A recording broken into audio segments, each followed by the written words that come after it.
Mobile masala వారి 3 ముక్కల్లో చెప్పాలంటేలో ముచ్చటగా ఆ 3 ముక్కలు ముందుగా చెప్పుకోవాల్సిందే. మంచి కథ నేపథ్యం, ట్విస్ట్లు, ఆది పిరిచెట్టు గారి పర్ఫార్మెన్స్.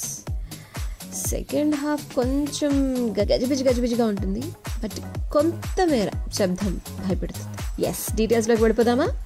మొబైల్ మసాలా వారి 3 ముక్కల్లో మనం మాట్లాడుకోవాల్సింది శబ్దం గురించి. ఆది పిరిచెట్టు గారు, డైరెక్టర్ అరివళగన్లది వెండి తెరపై విజయవంతమైనటువంటి కాంబో అని చెప్పాలి. బికాజ్ వీళ్ళ నుంచి వచ్చినటువంటి వైశాలి హారర్ థ్రిల్లర్స్లో ప్రత్యేకంగా నిలిచిపోయినటువంటి సినిమా. ఇప్పుడు అలాంటి హిట్ కాంబినేషన్ నుంచి వచ్చినటువంటి శబ్దం ఎలా ఉందో ఏంటో, థియేటర్స్లో ఎంత పెద్ద శబ్దం చేసిందో, విజయ ఢంగా మోగించిందో లేదో తెలుసుకుందాం. ముందుగా మొదటి మాట కథలోకి వెళ్ళిపోతే, అది మున్నార్లోని ఒక వైద్య కళాశాల. అందులో ఒకరి తర్వాత ఒకరు విద్యార్థులందరూ అనుమానాస్పద స్థితిలో చచ్చిపోతూ ఉంటారు. అది పోలీసులు మీడియా వరకు వెళ్తే కాలేజ్ ప్రతిష్టకి ఏమన్నా దెబ్బ తగులుతుందేమో అని చెప్పి యాజమాన్యం ఏం చేస్తుంది, ఒక డెసిషన్కి వస్తుంది. ఒక ఘోస్ట్ ఇన్వెస్టిగేటర్ ఎవరన్నా ఉంటే గనక అతనితో కాలేజ్ మొత్తం పరిశోధన జరిపించి ఈ దయ్యాలు ఆత్మలు లేవు అని చెప్పి నిరూపించాలి అని అనుకుంటుంది. దీనికోసం పారానార్మల్ ఇన్వెస్టిగేటర్ వ్యూమా వైద్యలింగం రంగంలోకి దిగుతారు.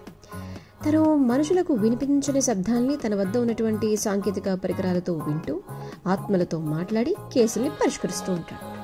మరి ఈ క్రమంలో అతనికి ఆ కాలేజీలో వర్క్ చేసేటువంటి లెక్చరర్ అవంతికపై అనుమానం కలుగుతుంది. ఆ కాలేజీలో సెంట్రల్ లైబ్రరీలోని అవంతికపై ఒక ప్రయోగానికి సిద్ధపడడం, అక్కడ 42 ఆత్మలు ఉన్నట్టుగా కనిపెట్టడం. మరి ఆ ఆత్మలుగా మారినటువంటి 42 మంది ఎవరు, వాళ్ళకి కాలేజీలో జరుగుతున్నటువంటి చావులకి సంబంధించి ఏమన్నా సంబంధం ఉందా, వాళ్ళకి ఆ చావులకి అవంతికకు ఏమన్నా రిలేషన్ ఉందా, అసలు ఆ లైబ్రరీలో ఒకప్పుడు ఏం జరిగింది, అంతమంది ఆత్మలు అక్కడ ఎందుకున్నాయి, ఈ కథకు ఆ కాలేజ్ మాజీ చైర్మన్ అయినటువంటి డాక్టర్ డయానాకు ఉన్నటువంటి లింక్ ఏంటి, నాన్సీ డానియల్ తన పాత్రకున్నటువంటి ఇంపార్టెన్స్ ఏమిటో తెలుసుకోవాలంటే చూసేయాల్సిందే శబ్దం.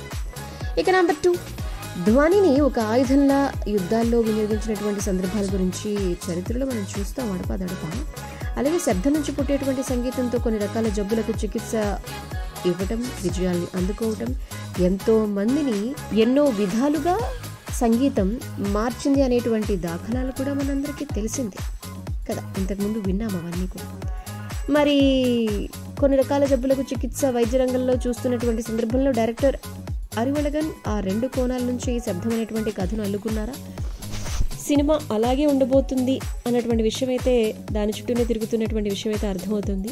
అయితే డైరెక్టర్ గారు అరివళగన్ గారు ఈ 2 కోణాల నుంచే ఈ శబ్దం అనే కథను అల్లుకున్నట్టుగా అర్థమవుతుంది సినిమాని చూస్తే కనుక.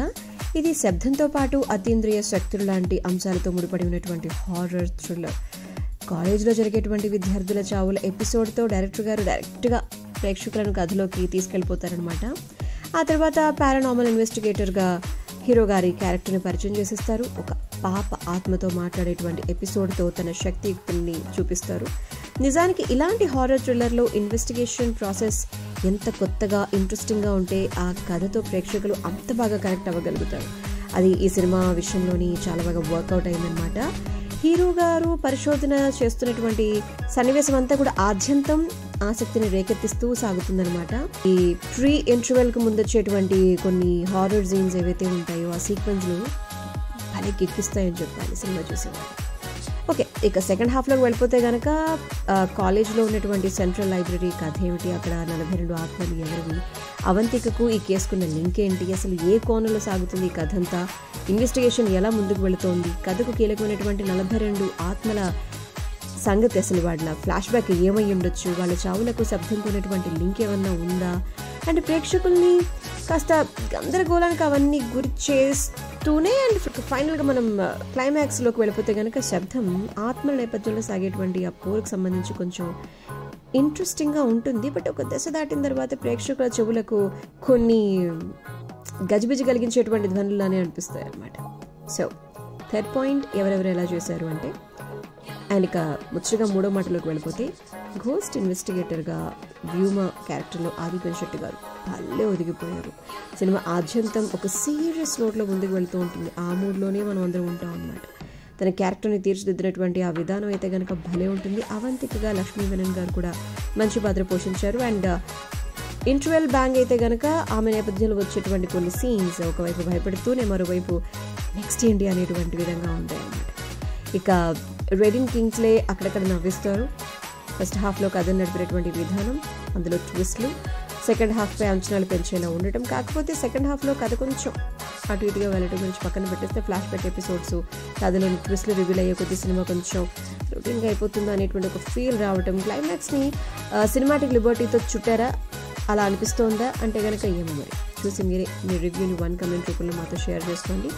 అండ్ ఇక్కడ మాట్లాడుకోవాల్సిన తమన్ గారి ప్రతిభ గురించి, అలాగే సౌండ్ డిజైనింగ్ అద్భుతంగా ఉంటుంది, నిర్మాణ విలువలు కూడా చాలా అద్భుతంగా ఉంటాయి. సో ఆది పినిశెట్టి గారి పర్ఫార్మెన్స్ అండ్ ట్విస్ట్లు, కథ నేపథ్యం కానీ, అండ్ స్పెషల్లీ మాట్లాడుకోవాల్సిన ఇంటర్వెల్ బ్యాంగ్ ఖచ్చితంగా సినిమాకి హైలైట్ అని చెప్పాలి. అందుకే కొంతమేర శబ్దం భయపెడుతుందని చెప్పాలి.